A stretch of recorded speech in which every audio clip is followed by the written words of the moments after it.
But lads, we're live. I was going to go about an hour ago, and then still just something popped up. The guards was streaming, so I thought, well, there's no point um, splitting the audience. So it was very interesting. If anybody was in there watching that, let me see. I don't know if you've got anybody in the room yet. These comments were. Oh, I need it. Yeah, I've got one. Somebody's in there. Can somebody give me a 5 by 5?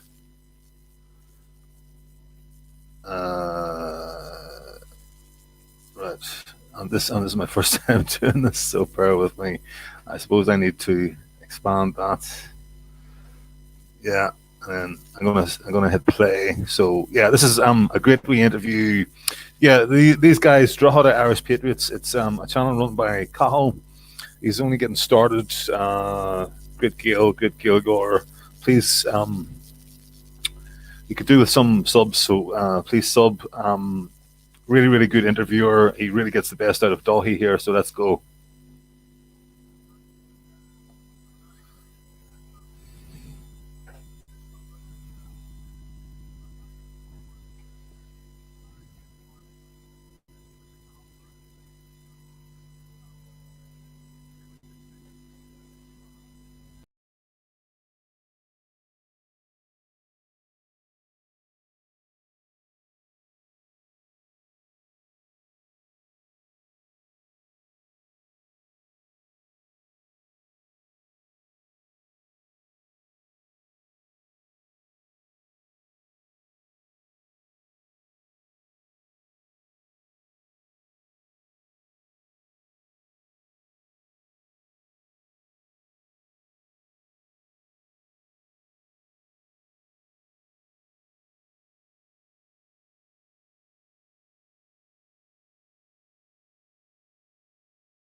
Okay, guys, I'm going to try something else.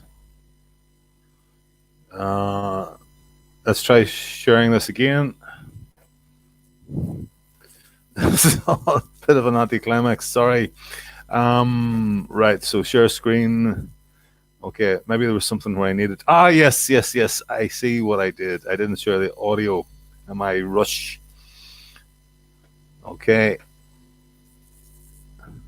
So, Yeah. I mean, yeah. So, But but people, yeah. people. We'll talk about that a wee bit later. But people coming in, you're saying, can be Irish. They just, but not because they're born, but because of their parentage. You're saying, or What I'm saying now, like, okay, if people will say that, like, Guys, can you get audio on the I interview? moved to Ireland, which is Audio on nonsense. the I interview was now. here and I was gone, and I'm just of a generation of people. Okay, who cool. have I'm going gone. to take it back to the start. But It's even worth someone who's born in it's worth getting everything. Sorry about that. Dun, dun, dun.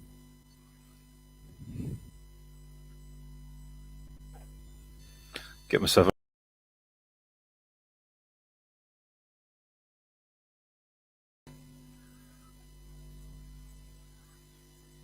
Oh, now's a great time for everything to go tits up, isn't it?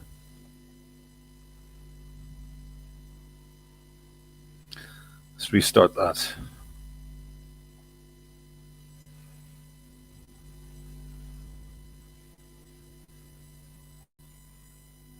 you would be entitled to stand for president. Okay, let's go. Let's go. Cathal Ó Murchú an op tá dahi ó following on Irish Freedom Party. Is me Cathal Ó Murchú a richt agus támod image a kaint le Kirsty Raha in Erin in you. Okay, thanks for your patience. Dahi ó following. As pronounced right, dahi, yeah? Close enough for me. Close enough for me. Close but no cigar. No, Dahi is one of my Conspirators. Conspirators. We both stood in the recent election. Dahi was Mayo, wasn't it? You stood in? I am in Mayo. I am. Mayo. And you did quite well as some of the rest of us, most of the rest of us. Well, we all did really well, of course. We did well to stand it all. Sorry? We did well to stand it all. Exactly. Standing was the success. As somebody once said, to stand or to fight is to win. To not take part is to lose. So yeah.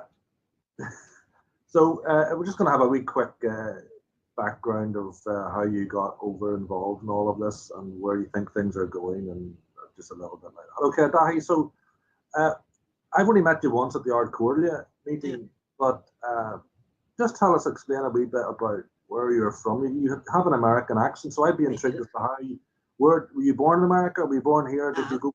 Oh, well, just a bit of background how you got involved in all of our paper. Just to give away my age, I'm of a generation that my parents, it's the 50s, so my parents went over to America for a while, and they went to Britain and everything else. I was actually born in Chicago. Well, you're born in Chicago, right? But my parents left within a couple of months and moved back to Ireland. Right. So yeah, I have the accident of birth of having been there. But anyway, so like they moved over to the States. They had work, changed their mind, came back to Ireland. They went to England for a while up in Lincoln, then came back and then went back to Chicago. So most of my childhood was in Chicago. Right. But I was back here. I went to St. Gerald's and Castlebar for a while, but most of it was in the States. Right. You know? So if you ask me the question, where are you from? That's always already immediately kind of not loaded, but it's already a trick question. It's like, I'm from here. I'm from Ireland, but I was born in Chicago, so in the same way. So I think it's one thing. Do you have an American passport or visa? I have an Irish passport. An Irish passport. I mean, I could be an anchor baby. But you would be entitled to stand for president of America as you were born there. I could. It's one of my plans. Right. After Ireland is settled, I'll go back and sort it out. Because Trump is not quite doing everything I hoped he would. So yeah. Right. but it's a question now, especially with the demographic shifts we're having. It's a funny question that people will say, well, you're American. It's like, well, if I'm American, like in 2003, 2004, the Irish people recognized that there was something happening in the world that needed to be addressed. And so from now on, no one is Irish by birth. No one. Even if you like the idea of it, the original reason to make birthright citizenship was to make sure that everyone in the North would be considered Irish from birth. You know, if you have a nationalist in the North and they want to be, and they are Irish, well, then so be it, they are. You don't have to apply for it, you just are. But with what was happening with all the, well, the planes coming in with people giving birth in the country, then they had to change the rule. So from now on, no one is Irish by birth. You are Irish by parentage. That's it. That whole dynamic has changed now. So, Yeah. I mean, yeah. So, but but people, people. Well, we'll talk about that a wee bit later. But people coming in, you're saying, can be Irish by just, but not because they're born, but because of their parentage. You're saying, or what I'm saying now, like, okay, if people will say that, like, oh, I migrated to Ireland, which is nonsense. Like, I was here and I was gone, and I'm just of a generation of people that traveled a lot. But even someone who's born in Ireland of Irish parents, they're not Irish because they were born here. They're Right. Irish because their parents are Irish. That's Right. true for everybody now. Right. So if in other words, if you have a Nigerian couple or a Russian couple or a French, well, no, French is European, but if you have somebody that's completely out of the EU range, just because they have children here, they have no right to claim Irish citizenship. That's how the law is now. That's how it needed to be changed, because people are moving so much more than they used to, you know, and staying in different places longer. But it's been loosened. Then it's easier to become Irish. No, it's actually kind of harder in some ways, because it used to be so long as you were born here, you were Irish. Right. That's not true anymore. So you have to have parentage. Yeah. Right. Okay. So even if your parents go back to Brian Boru and beyond, the idea is like it doesn't matter anymore. It's only if your parents are here that you're Irish. Right. Okay. Yeah. Or grandparents, depending how far back you want to go. Yeah. But right. You have to have. Yeah. I always thought it was you had to. I mean, I'm born in the North, but yeah, I have an Irish passport. But I always thought you had to have a grandparent born in Ireland before partition, so when it was all the one jurisdiction, as it were. But now I think it's been loosened up. Okay, that part has, yeah. But I mean, okay, I suppose I'm thinking of it more for the Republic at this. Yeah. But, I think they've made it now that you only have to have a parent who has an Irish passport, because I have a nephew who's born in Hungary. I think he can have an Irish passport, which I think under the old rules you wouldn't have been able to do that. But anyway, so I think it's loosened up a little bit in that way. You need one grandparent. You need one grandparent. That's all you need to have an Irish passport now. Yeah. Right. Which may be a bit generous, but you know we'll take it. Okay. Yeah. Right. So anyway, about the background thing. So yeah, my parents. So just on the background thing, the question I was wanting to ask is: have you, since you're very involved now with the nationalist movement, have you had any flack from people saying, with your accent, etc., that hang on a minute, you're not Irish. What are you doing coming over here telling us what to do since you're not even from? It's a tactic, but it's only a tactic that they know will work at a very narrow vision of what it actually means to be Irish. They're just saying it because they think it hurts. And it doesn't really, because it's kind of a silly point at this stage. Only people who know nothing about immigration from this country would even bother to assume that. You come to Mayo and tell all these grandparents that their kids are not Irish and see what happens to you. You know what I mean? It's just a tactic at this stage. They don't even believe it. Yeah, you've got kids yourself. Yeah, you've got 2 kids. I do. Yeah. 2 kids. And where are they? My daughter's working in Dublin now, and my son is in South Korea at the moment. Right. Okay. Yeah.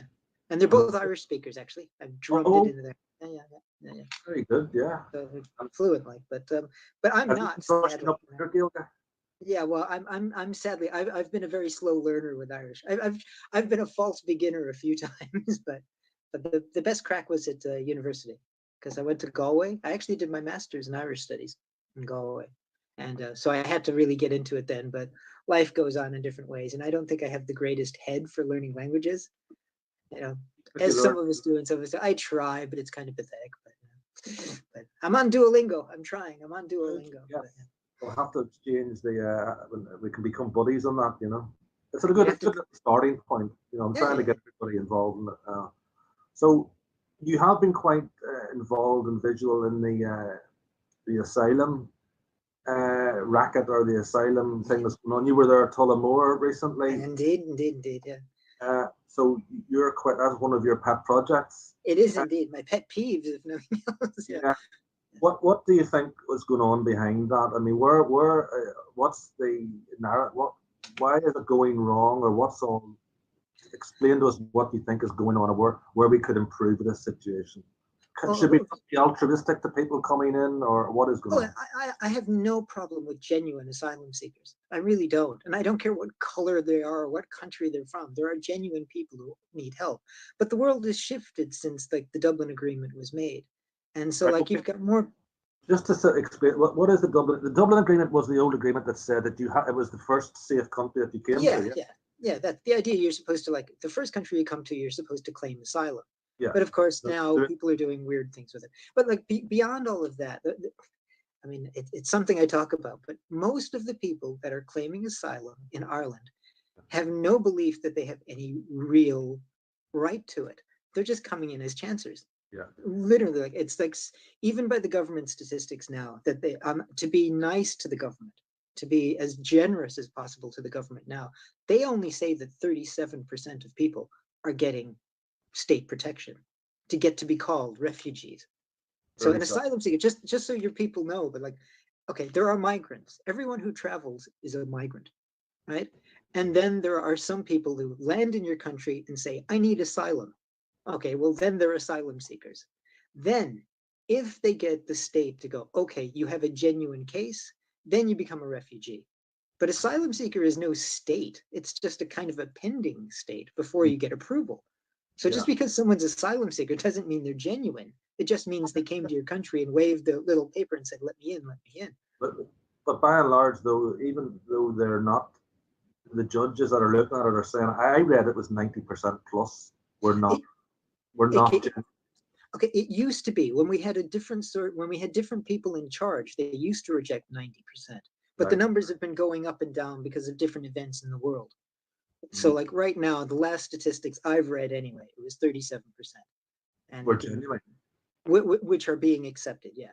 But the problem is like, okay, the 5 top countries of people we get asylum seekers from, right, is Albania, then Georgia. Yeah. Right, we've got Nigeria. Which have now been questioned by Varadkar himself. Completely. And then you've got Zimbabwe, Nigeria, and South Africa. And I think we were talking about this the other day, but like Nigeria is the richest country in Africa. Yeah. South Africa, like I said, I have certain sympathies with people that are coming from South Africa, depending on the cause. But Albania and Georgia, give me a break. You know, these are just people that are just, well, let's face it, it's easier to just come and live on the state and then just do work on the side, which is what they're doing. And this is even what Doherty, the minister, was saying last year, that we had 1,700 young guys coming over from Albania and Georgia, and then they just lose their passport between the plane and the immigration office, and then all of a sudden, it's just chances. So they even had to start stopping that because they now started stopping people before they got off the plane. Yeah. So, I kind of thought that Varadkar we could take some credit in that, and that Varadkar and others are now waking up that they have to address the issue, because people in the country have said, they've woken up as well, and they're saying, look, this isn't right. These people are coming over, and they're not genuine. So we're beginning to have some impact on that. I would hope so. But even so, like we might like to think it's great, but the last government is planning on spending 320 million euro in the next couple of years on 5,600 asylum seekers. And when you think of most of them are frauds, that's just like, that's 160 million euro. Just torch it, put it on fire. So like they undercut the value of the real asylum seekers case, because all of a sudden people start going, well, we don't want any of it then. And I'm not there. There really are people that need help, and I think we should help them. But we really need to correct all the nonsense, especially with lawyers dragging things out for years and years, that kind of thing. So like, I mean, even in Tullamore, people just don't understand the angle we're coming from yet. They just think that we don't want to help poor people, and that's not the case. We could help more. We could help more people. Here's a good one for it. If you want to help refugees, right, it costs about 60 euro to feed a family in a Syrian refugee camp for a month. Yeah. We're paying 38 euros to every asylum seeker, right? A week. That's pocket money. That's beyond their food, their electricity, and all that stuff. That's just in their hand. right? So like you start doing the numbers, and you could help an awful lot more people if you cut off all the nonsense that goes on in our own system. You know, Which makes you think it's more about population replacement than about helping people. I think there's some of that. I think it's just a background of, in a way, like when I talk about immigration and asylum, it's a really very different thing. On average, we're getting like 30,000 a year, shall we say, new people into the country, but we've only got about 6,000 asylum seekers. So like it's a relatively small proportion of the amount of people that are pouring into the country. And again, we were talking. Sorry. Where are these other ones generally coming from? Just explain that. Where 6% are asylum. Where are the rest of them coming from? Then? There's about 6,000 that are asylum seekers in the country at any given time, right? Because the rest, their status changes. They either get citizenship, or they get booted out eventually, or that kind of thing. But most of our immigration is coming from Europe for jobs, right? And we had kind of mentioned this the other day, but about 60, I think it's 67% of the people that are coming into Ireland to work are coming in with like university level education. Right. So they're not coming in for the jobs in the restaurants and the factories and things. Most of the people that are coming in for really good jobs. Now you can say, well, that's just the modern world. But since 2004, 60% of the jobs that were created in Ireland have gone to foreigners. Right. Now So let the wheels start working on that. You know, like that means this great boom that we're having economically is basically helping people that aren't from here, and it's helping big international corporations. It's not helping people here because they're paying those people less than they could pay the Irish people. Right. Yeah. And even if the jobs are good, like if they're paying 120,000, it should. Yeah. So that's what's happening. So we're losing all our graduates to countries that can pay more, and we're bringing in all these people that'll pay for it. So that's what happened with the doctors. Double edged. Yeah, well, it's the great example of it. In like 2008 and 7, when the crash came, the government scratched their heads and say, well, how can we save some money? So they hired a lot of doctors from outside the country, and all our doctors fled. To Australia and places like that. Australia, and anybody that pays more, basically, in better conditions than they get here. It's just a never-ending conveyor belt then. Well, it's a globalist thing. Now, here's one that I don't think people get. The United States, okay, the United States has around 800,000 doctors, right? 25% of them are from outside the country. So when you think of the numbers, like if you think of all these like countries, like there's 200,000 doctors that maybe we should think about serving their own countries, especially in places here where they're getting educated through here, and then they feel the need, they have to fly. And I don't necessarily blame them, because we've set up the conditions like that, right? We've set this up, and it can change. That's why I don't worry about it too much. We can change all of this. But think about it. If there's 200,000 doctors that have gone to the United States to work, that means there's countries in like the Philippines and Pakistan and Ireland. We're losing our doctors. So our standards are always slipping, because whoever pays the most gets the best standard. That's just how it works. And that's the rule of the jungle, as it is now. You say we can change it, but we would need to get people into the Dáil who will make those points. Oh, at the minute, there's nobody doing that. Yeah. I mean, just to pick up a point that you said, I mean, okay, there's the ones that are coming in for work, and that's one thing. Yeah. And you mentioned Albania and Georgia, the basically chancellors, but you also mentioned about South Africa, and some of them may be genuine, but some not. But and when you look at the geography of it, how can somebody from South Africa, end up in Ireland? Yeah. Has the word got round that Ireland's a soft touch, and let's all go to Ireland because is that it, or what? If you go to YouTube, and you just look up Ireland and refugee, you will be amazed at how many videos there are on how to work the system, and just immigration in general. But just I mean, we do have a generous system, and I don't think that's a flaw in the Irish character, but it's just the numbers have changed so much that it's not like you're just having people fleeing terrible situations that happen to end up in Ireland, because they're, like you say, they're flying here. If they've got enough money for the flight from Nigeria, without not stopping, that means they could have gone to the next country and bought a house. You know what I mean? Like the way the money works, how did they get here? Now, that said, some people, even if you're in a safe country, like Georgia is considered a safe country, Albania is considered a safe country, South Africa is considered a safe country, but you can be from a safe country and not be safe in it. So for example, if you had a homosexual coming from Iran or an atheist coming from Pakistan, there's actually a legitimate claim there. But how they got from Pakistan to Dublin, That's what without that's what stopping jumps out the page at me. That's what jumps out the page at me, because geographically Ireland should have zero Yeah. refugees, you know. Well, asylum seekers, Or asylum seekers, yeah. and I want to pick the difference, because the media always mixes up the words. The media I know. always wants to blur the distinction, so like we go, we don't know what The we're man in dealing the with. street, again, the man in the street or woman in the street looks at it, and all they see is that there's far too many people coming in here, which is true when you look at the figures, that we're rapidly approaching 20% of our population is foreign Getting born. there, yeah. Getting there. And then that's actually worse than 20% when you think about it, because most of the older generation are Indigenous Irish, but so most of the younger generation are not. So give that another, and if they keep continuing, it's going to be an exponential curve. So you're going to be talking very soon 40, 50% easily a minority situation.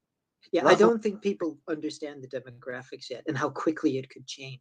Yeah. And like I said, some of it is okay. Like from my perspective, I could hardly say that it's not a good thing to let other people coming around. Like if someone's married to somebody, they've fallen in love with somebody from another country, and they bring them back, I have no problem with it. And again, I don't care what country they're from, what color they're from. I don't mind. If it's a genuine case of just, and the people are traveling more, they're meeting people, they're bringing them back, I have no trouble with this at all. What I have trouble with is an economic system that is just bringing in 30,000 people every year. And it's not serving us. It's only serving the Amazons and the big pharma companies and all this. It's not serving us. And they might all go if the economy tumbles anyway, and leave us holding a big holy wreck after they're done. Because we're building our lives and our economies and our lifestyles around this money. Like out where I am now, like there are, I won't name names, but there are big companies that employ loads of people, and then they get all their mortgages set up for the next 30 years, etc. And then all it takes is Trump, God bless him, to say, well, we're not having it anymore. If you're an American company, come back to America. And in a way, he's right. But if they all decide to pack up and leave, what's going to happen to all these people that built their lives around American or German or whatever it is companies? We need to be able to defend ourselves a little better against this. And I think the virus thing has shown this. We really do need to build up our own industry better, and at least to be able to feed ourselves and provide our own medicines and things like that. But job-wise, it's trickier though, because we've become very reliant on it. That's the globalist world. But I mean, just as a thing, I was looking at some statistics this week, and when you're looking at what is Ireland, like what kind of country we are, pharmacy, right? That I'm looking at our exports now, right? Exports. It's 53 billion euro is our exports in pharmacies. That is 31% of everything we export, right? And if you look at meat and dairy, meat and dairy combined come to about 4.1, 4.2%, right? About 7 billion. Ireland produces more perfumes and cosmetics than they do beef and dairy when we export it, right? So our perfumes and cosmetics are 8.8 billion, which is 5%. So it's pharmacy, lipstick, and beef. As far as what we're exporting. Now, not all of these companies are Irish either, right? So a lot of these companies, the profits aren't going to stay here. They get dissipated into the greater globalist market. But again, to just bring it down to the guy in the street, people always give the argument, the Irish emigrated, and this would constantly we emigrated elsewhere, and should we not do this now? So do we then have to see our own country go down the tubes? But also, people say we can't survive without all these immigrants, because who's going to do the jobs that we don't want to do? So we're always getting that nonsense. But how did we survive for hundreds and thousands and thousands? So that argument doesn't hold up really. Stand up. No, we would have to be a very different country, and we might actually have to maybe actually say we're not going to have absolutely everything everybody in New York City has that's a multimillionaire. But we might just end up with different priorities. We talk about, in our party anyway, we're always talking about the fisheries. You know, the idea that, but that's not just a matter of jobs, because that's jobs for people who maybe aren't necessarily like academically inclined. Those are decent jobs for kind of people that would actually then be able to start families and things like that. And it's also a physical world. It's not like everything has to be like eggheads.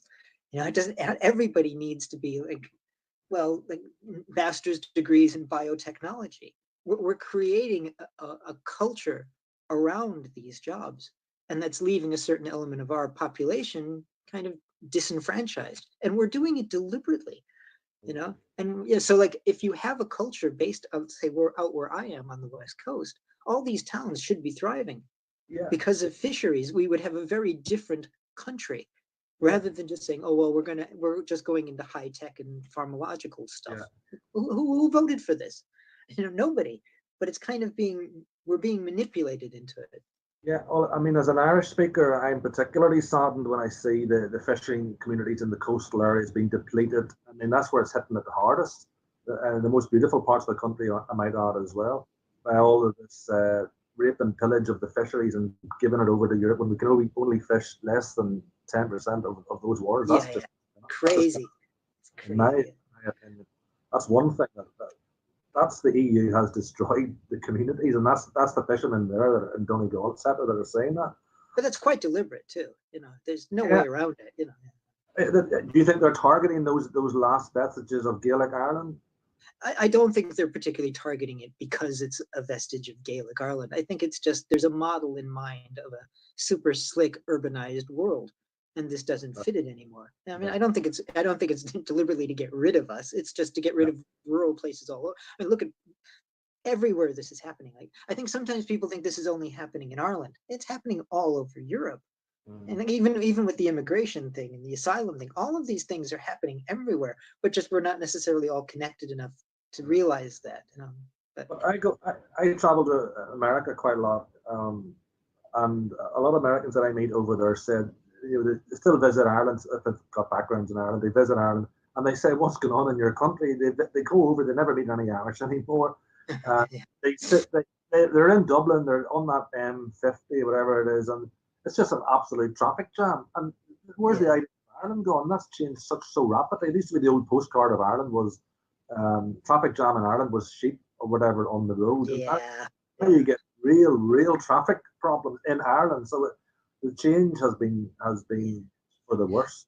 But, it is funny when you're talking about perceptions. I just took a look at TripAdvisor last week, and I just looked up like what are the biggest attractions in Ireland, and I think 8 out of 10 were in Dublin. Right. Seriously. So like when other people are looking at us, what they're seeing is basically like, and everything else is fine for the pictures, but you're not really going to go, get on a train, drive out of town. Everything you can do is right there.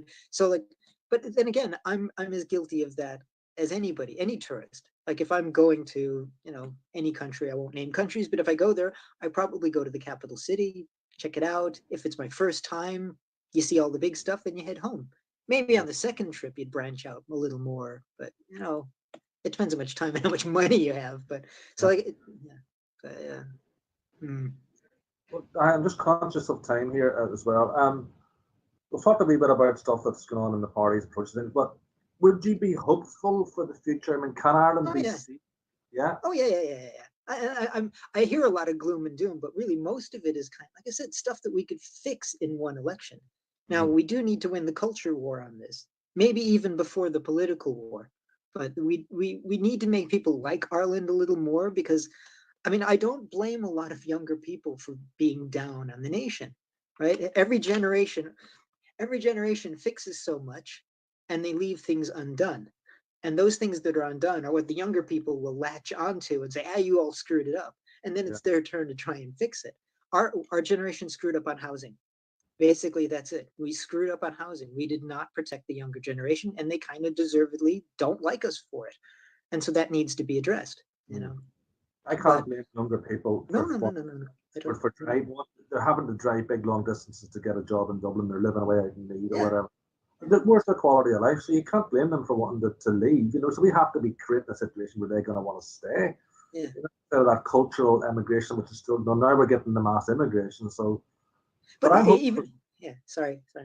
Go ahead. But even at that, when we're looking at like the globalist thing, a lot of younger people look to globalization as kind of a savior. But at the same time, if you look at Dublin, like 5% of the market for housing, like apartments and things in Dublin, are controlled by companies that really aren't from here at all. Like, you know what I mean? Okay, Kennedy, Wilson, IRES, these companies, they control 1 out of 20 apartments in Dublin. And these are places that like they're dragging because the Apples and the Amazons and these people have brought in people with a lot of money, they're paying more rent, right? So they can afford these other places. So like these companies they're making apartments that are being rented out for 3,000, 4,000 and more. So like who's going to be able to compete with that? So, you know, there's a lot that needs to be fixed, but. You know. And on that point about the apartments, there was an article recently says some parts of the Dublin Docklands now is 90% non-Irish. Yeah. And they're talking about the population of non-Irish born in Ireland now, with maybe it's 15 to 20% somewhere. The world average, I think, is around about 3. So Ireland seems to be way out of whack with the rest. I mean, in China, it's 1. So those are statistics that would be alarming to me. Yeah, well, people got very excited about bringing all these people in. And like I said, I don't actually dislike a lively place. I mean, I like to travel a lot. I like to go to places. But like you're saying, you like to go to them because they are what they are. Yeah. Not just some mishy-mashy blend of just internationalist bad. Exactly. Yeah. I mean, you're not going to be coming to Ireland to get in Ireland anymore. I mean, Dublin's just going to be like another sort of smaller New York. I mean, Americans, that I speak to, say they want to see Ireland. They want to see Irish people. Otherwise, it's not what it says on the tin, as the ad used to say. They need to come to Mayo. Absolutely. Mayo, yes. Okay, Goramila Mayagat, we're dead on the 30 minutes there. So reasonable. It's reasonable. Yes, we stuck to our time. So we'll chat again, August. Yes. Slán lap, August Goramila Mayagat. Thanks for the time. Thank you. Bye now.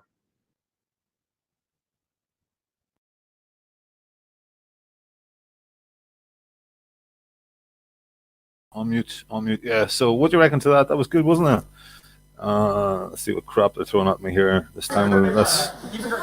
Let's get rid of that.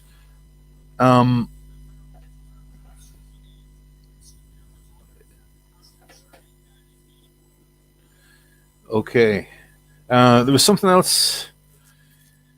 Somebody's coming in. Great stuff. Is this the legend that is DT? Yeah.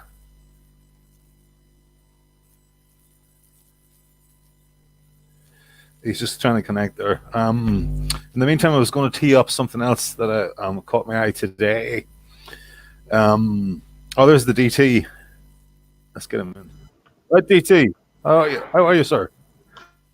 Welcome. Hello, testing 1, 2, 3. Can you hear me? What's the sound like? 5 by 5. You're a wee bit loud. A wee bit. I'm a bit loud. But like, loud and proud. What is that? What are you up to? Like, you know what I mean? What are you talking about? Like, mate, I was just speculating. I was going to have I was going to do this earlier on, and then I saw Garage was doing his live stream, and then Cathal and I decided that we were going to leave it and let Garage do his live stream. And then I thought, do you know what? I'll do it after Garage's live stream and invite the people from the live stream in. But by that stage, I'd already poured myself a glass of wine. So don't be expecting anything too intellectual from myself. But it's just like sit back for once and let other people do the work. Yeah, well, that's Niall says you need a mic, and I keep telling him I'll buy him a mic for Christmas. How many months to Christmas? Niall says a lot of things. Niall says a lot of things. Some of them are good. Some of them are good. Yeah. But, he's a mate. He was good to me in the way. One of the things that I try and do is... Come on and debate him. Come on and debate him. They who? Niall? Ham sandwich is giving you a bit of jip there. Who's ham sandwich? Like what? I don't know. I've seen the name around. Anyway, So what's on your mind, DT? Nothing much. I heard you talking about the EU there, like, and you're making an argument of why the EU has basically screwed us. Screwed us, making our economy dependent on the global system.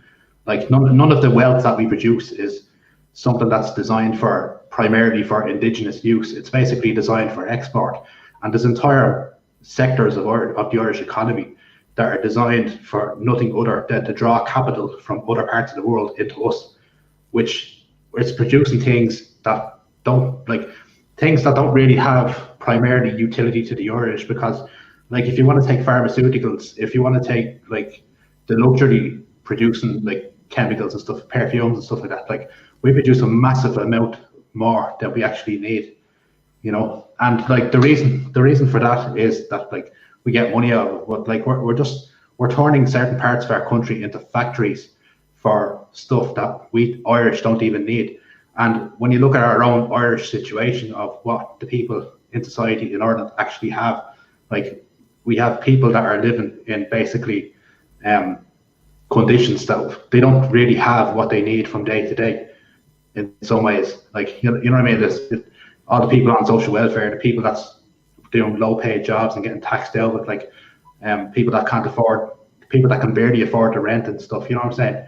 Like we've the people under economic pressure, and yet we're producing all this stuff to bring money from other parts of the world, when basically the money that's being made is being made by corporations, and it's not filtering down to the average people, because like that's what I want to say.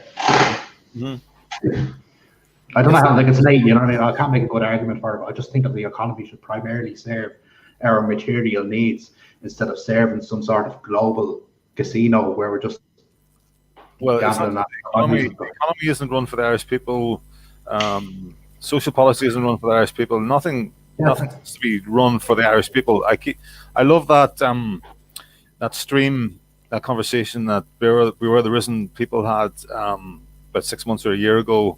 And he basically makes a very strong argument. He says if you want to argue for Irish nationalism, the filter that you argue through is what is good for the Irish people. That should be the sole question. That should be the sole arbiter about any financial decision, legal decision, monetary policy, fiscal policy. What's good for the Irish people? Immigration policy, and that's not. You look at all our the policies that have been happening over this past 5 or 10 years, especially as the EU has been since those treaties, as we become more and more a vassal state of the EU, and policy is not for the Irish people. Yeah, definitely. Like, and when you ask like what's good for the Irish people, like I understand that to mean what's materially good, because I'm a materialist. You know what I'm saying? So like, yes. I understand what's materially going to empower the Irish people, give the Irish people, the average citizen, what's going to give the average citizen more capabilities, what's going to take more pressure off the average citizen. Like some people, when they talk about good, they mean like, supernatural good or abstract or moral good or something like, but I actually believe in enriching the average ordinary person, so that we don't have like loads of people on low wages that are struggling to pay the rent, when they're the cogwheels in the economy. They're basically the juice in the machine that keeps the entire service industry functional. Like, I mean, we need to treat these people better. You know what I'm saying? Like, we need to treat it like, and as well as that, like, it's not fair that people are struggling to pay the rent, and people, like, if people get a massive bill or something, it takes them like months to recover from that, like because it takes such a massive chunk out of their wages. Like, and we can't have people living under this kind of pressure, this kind of foreboding of like, oh no, what, like, I don't want to open this envelope which comes from the electric company or whatever, because like I'm afraid to see what's inside it. I want to psychologically shield myself before I open this bill in case I'm fucked for the next few months. And that's the kind of situation that a lot of people are living in Ireland, a huge amount of people. Like, and then we see politicians, like, and politicians and the aristocracy and basically the chosen class of, all the wealthy socialites and stuff, the friends of the establishment and stuff like this. And these people are not under any pressure at all. And when massive sectors of the Irish economy are serving, basically trying to draw capital from the other parts of the world, that capital goes to the average person only in the form of wages of those that are paid by that company and investments in infrastructure by that company. But most of the profits go to the actual corporation, and the corporation, I bet you, is not even Irish owned, and like it's not even owned by the state. It's private, and it's a foreign multinational company that has come here, transforming massive sectors of the Irish economy into basically production modules for an industry that's primarily just enriching the corporation and the shareholders of the corporation. It's not enriching the average Irish people, and the Irish economy has made the Irish massive sectors of the Irish economy just economic prostitutes for international finance capital. You know what I'm saying? It's not actually serving the Irish people, the average Irish person. Okay, that's so we agree on the problem. Now I've got a question for you, but before we come to that, I've got one because it's directly related to what you're saying. So what's your solution? What's your solution? My solution is to nationalise a lot of industry, nationalise it, make it owned by the state. Yeah. I mean, there's no point in saying we should get our fishing waters back if all you do is hand them to a private company. They should be nationalised. They should be owned by the state. Mm-hmm. Otherwise, even if the CEO of the corporation is Irish, we still don't know it. Somebody's going to say you're going to lose a lot of efficiency, and just playing devil's advocate here, you're going to lose a lot of efficiency by nationalising. You're going to open it up to corruption. Would you countenance some degree of public-private partnership in that? Well, you just made a friend with you. DT Niall's actually agreed with you on that one, on nationalisation of the fishing industry. Yeah, well, what do I say? Like, I believe in America. I want to answer the question about the economy, right?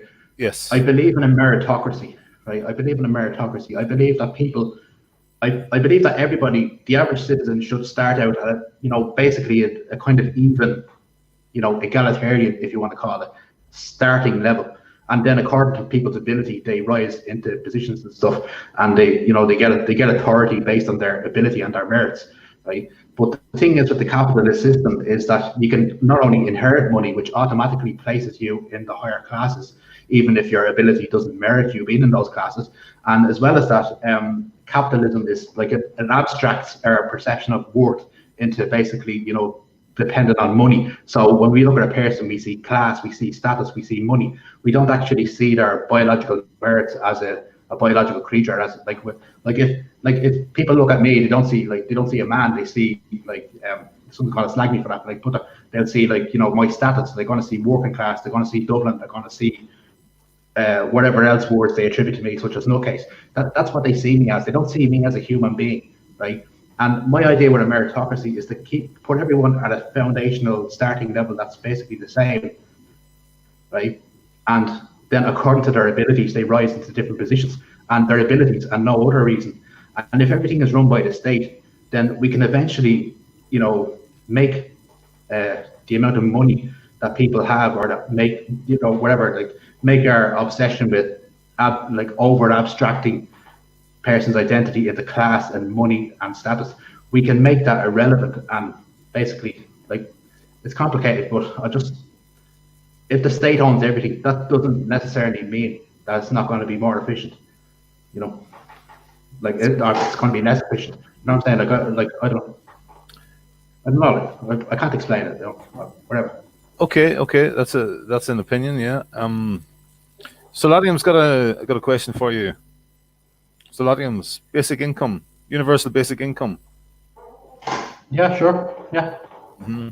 Anything else would be ridiculous. People deserve a living wage. We all need to start becoming economic nationalists as well. I've started studying economics this year. Because I have a friend that studied at school. Did you study economics at school? No, I know someone that's let's say an unconventional PhD economist. Yeah, but so you probably pick up a lot from that. I didn't actually his field, not mine. Just to be able to, now is making a point there. There is no hierarchy. We are not all the same. Yeah, sure, but it doesn't mean that you dehumanize people that's beneath you. You know what I'm saying? Like, I mean, we all, if a group of people gather together, we have to decide, like, to go in a certain direction, right? Yeah. Because we can't just. Are you a proponent of the third? Are you a proponent of the third way? I have to read more about the third way, but you know, I get. In essence, it's a middle ground between capitalism and socialism. Would you describe yourself as a proponent, a third way proponent? I don't know. I'd say I'll probably be very economically left wing. Mm-hmm. To be honest. Yeah. And what about the cultural side of things? What about the? Do you think there's a genius or a specific spirit or genius of the Irish people that should be preserved? Our ethnicity needs to be preserved in the same way as like endangered species need to be, you know, to preserve the spatial or the natural diversity of the planet in terms of the natural diversity of the human race should be, you know, there's efforts made all over the developing world. When I was out in Colombia, I went to visit tribes that had their own. Basically, they ran their own. Okay, they had to fight for a long time for these rights, but in their tribal territories, they basically ran things themselves, and their rules. The state rules stopped at the bottom of the mountains, and once you went up into the mountains, like 2 or 3 hours drive, it was the tribe decided everything. The elders of the tribe. It was really like an old-fashioned, but the typical tribal sort of thing where it was decisions were made by the elders, but they were made collectively for the good of the tribe. Now that works in a small scale. Obviously, it's not going to work with 5 million people, but if we could get some degree of that. Anyway, that's not the point I wanted to make. The point I wanted to make was that efforts are being made to allow those people to preserve those ethnicities. And why are European ethnicities being allowed to be stamped over and potentially disappear? Well, it's you're maybe not the right person to ask about that because you're more on the. Go on ahead. Give us. I know I was basically advised not to be so edgy because obvious reasons, but every ethnic group naturally preserves itself, right? We have a natural drive for survival built into our genes, and that's one of the reasons why basically homosexuality is basically unnatural, in my opinion, because we have a drive to replicate our genes, and when some disorder or when something stops us from replicating our genes, that's a sign that there's some situation or some psychological setting or something like that which is stopping us from perpetuating ourselves. And it's the same thing with European demographic decline. Okay, somehow our desire to perpetuate ourselves has been switched off, and that's a sign that there's something massively wrong with our civilization. There's massively wrong, because the most basic drive of all life is to multiply, and it's like Genesis, like go forth and multiply, fill the earth and conquer it. Like that's in Genesis, right? But it's just, I'm talking about nature, right? Every biological creature multiplies itself, and somehow the European drive to reproduce has been switched off, and that's a sign that there's something massively wrong. And why is it happening? I think it's a confluence of factors. One of the things that I don't think anybody says is that we live in a very abstract civilization. Like what I was saying before, when you look at a person, you don't see them as their gender or that they're a human being that can be used to make children. What you see is their money, you see their class, you see their peer associations, you see their status or their culture or whatever. And based on all these abstract considerations, we decide, oh, I'm not going to go near her because she's in with the wrong crowd, or she's beneath me, or she's too far above me, or something like that. Based on these abstract assumptions, we avoid people, when in a real adherence to natural laws, we would see everyone of the opposite gender as basically an opportunity for us to perpetuate ourselves, which is the way it should naturally be, And I suppose we're not going to get rid of the abstract culture, because humans have different parts of the brain for abstract reasoning, and it's just, we have a very abstract civilization, Right? Okay. We think that a piece of paper called, called money is actually worth something. It's not just a piece of paper. You know what I mean? Like it's like this is the problem. This is why we're not reproducing, because like we live in the abstract. We don't live in the actual biological, physical, material reality. We live in all these perceptions that we superimpose onto reality. You know what I'm saying?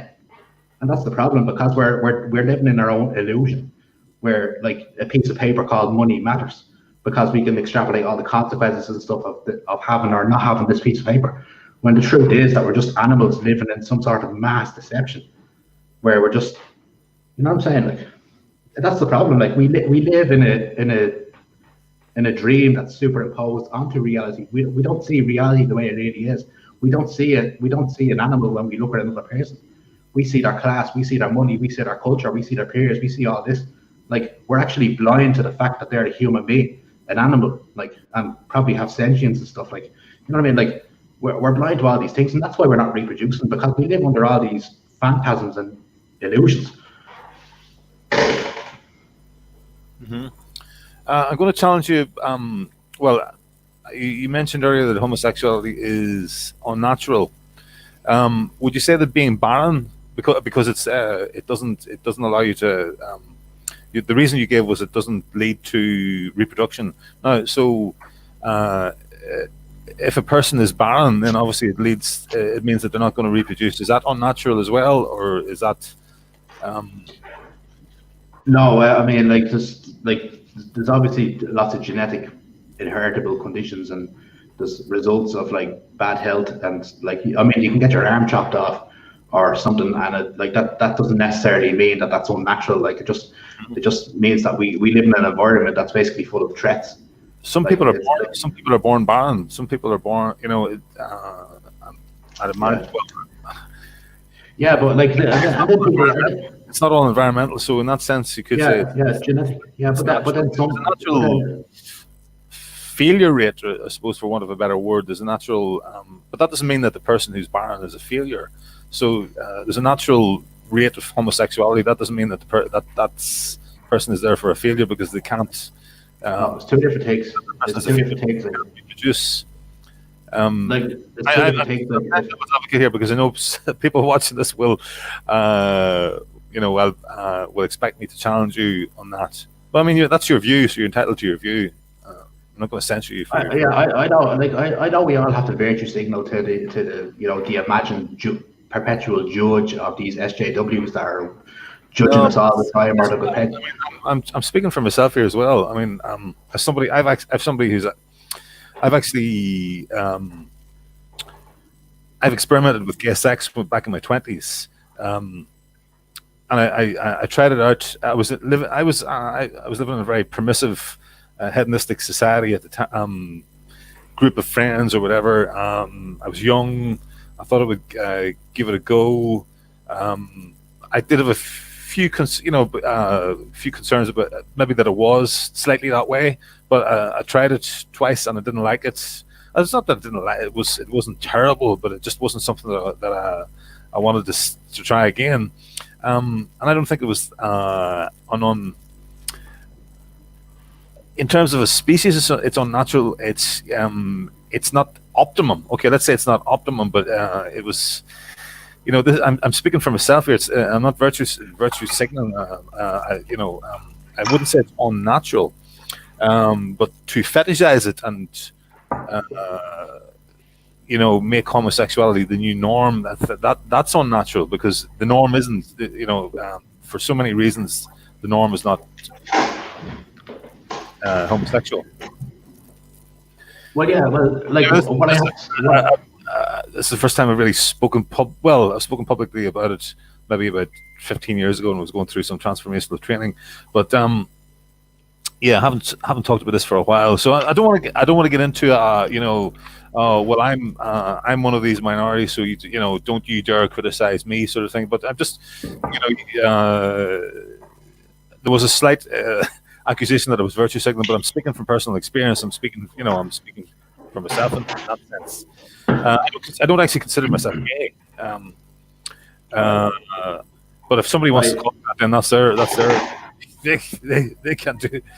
I can't legislate for what people call me. It doesn't matter. That was an issue that I had back then, but that I allowed other people to label or whatever. But now, I am what I am for myself. So I know what I am. Anyway. Well, okay, I'm going to respond to this. Okay. So, if people have a problem with inheritable genetic conditions, like that's actually an argument for eugenics. Like, if anyone does agree that, like, we should eventually cause genetic defects and disease in general to be breeded out of gene pool, so it's like so that we'll be healthier and stuff. And then you can even actually, instead of just get rid of the negatives, you could actually try and amplify the positives. Like, what if we were all more athletic, more intelligent, more beautiful and stuff? Like, like this is what eugenics can accomplish. Second part is I said about virtue signaling because, like, it is sort of relevant, but like maybe you weren't doing it personally because you had something that you wanted to say in this live stream about that subject. But a lot of people that, let's say, are more conformist to society do participate in virtue signaling. Because they imagine that the SJWs can, crucify them with some words that they've said. And what about that is that when people bend to the moral superiority, this assumed moral superiority of like neo-lefties, you're consenting to that power structure where they're the judge and you're the parishioner who has to please them or worship them. And that's wrong, because they're not a moral superiority at all. This is a small little micro cult of people who have assumed moral superiority over all society, And actually, if it's economically socialistic stuff, I don't disagree with them about the economically socialistic stuff. But I am actually morally conservative, I suppose. Like, I am socially conservative, right? But having said that, like, what else?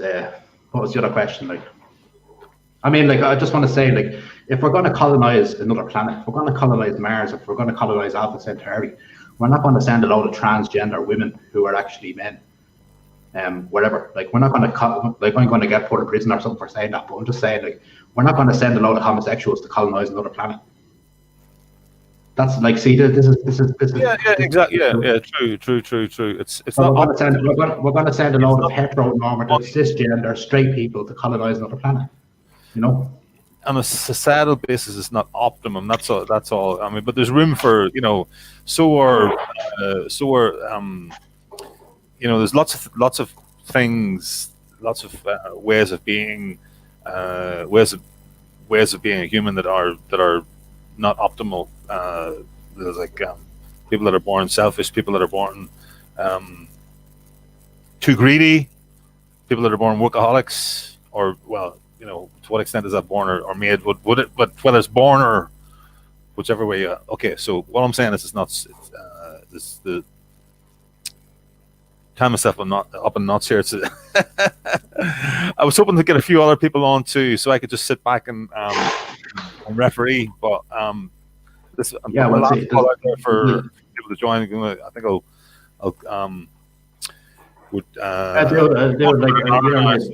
sorry, DT, go on ahead. Okay, well, first of all, dude, I'm not religious anymore, so I don't believe that you have to go and apologize to a priest or get absolution or anything. I don't believe in that, right? Because I wrote, see that book there, that's basically against moral absolutism, right? So I would say take the Nietzschean idea of just do what you want when you want, right? That's the Nietzschean idea. Just do what you want when you want. Try and live in a way that you're not guilt tripped into doing things. You can't be blackmailed into doing things, but like it's not like I'm not saying it's something that you can't be ashamed of, but I'd say that I'm against the concept of shame in the first place, right? Because like obviously what I said in that book, like I'm against objective morality. I don't believe that any other will has the power to basically coerce me into acting in a certain way in accordance with their power structure. You know what I'm saying? Like it's ridiculous. Like basically, it's like I don't see that as important as you would see it, but you're saying it because of what I said about virtue signaling, because actually what I said about virtue signaling is probably, there's a little bit of truth in that, right? Because you're saying it because you know the benefit that's going to have with the people that would vote for you. But the problem is that if someone is going to vote for you based on that criteria, they're like, that's basically the SJW cult that you're trying to impress. But the average member of the general public probably wouldn't care. I'm just speaking for myself, DT. I'm speaking for myself. I'm engaged. It's not relevant. Like, I don't see it as relevant. Like, Okay, well, that was the same. So that same had the same problem with me interjecting that one. So yeah. So I mean, I just acknowledge that her point of view in that one. Question from me there, DT. Should Euro extended Americans, Canadians, and Australians return to Europe?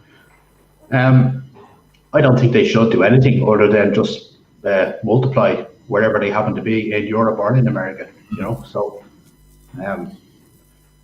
that's it. Like, but. Okay, guys, look, I think we've come to a natural break. We've just hit an hour and 5 minutes. It's all very experimental tonight. It was a new thing trying to play the video, and I got the sound wrong at the start. Thanks for your patience. Thanks for your attention and your participation. Hopefully you can join us again. Thanks, DT, for coming on short notice. I give you a bit of a hard time, but that's I wouldn't say a hard time. I think I try and play devil's advocate, you know. So no way. You said what you wanted to say about your history. So, like, if anybody in the general public thinks that's a reason to vote for you, well, then we'll see. You know, some people that say, "Oh, well, you're so brave" and stuff like. But like, I'm not going to say that because I don't care. But, okay, yeah. But you know, I think, like, it was important to sort of like put my full disclosure about my, you know, my skin in the, you know, my horse in the, my cat in the fight, or my dog in the fight, or whatever way you want to say. So that's out there now anyway. Well, you saw the way the referendum. Before you go, if you haven't already, please subscribe. The main thing is subscribe, so we can. I can let you know when we're going live again. We're going to do a roundtable on Thursday with activists. Grohi, the activist voices, and I'm especially keen to hear from activists, people who have interfaced with the public, because we need to hear more from the public face. You know, how can we hone this nationalist message for the public? What parts of it are the public going for? What parts of it are they not going for? Okay. Thanks again. Live chat. Like, subscribe, share, smash that like button, and see you in the next one. Stay safe.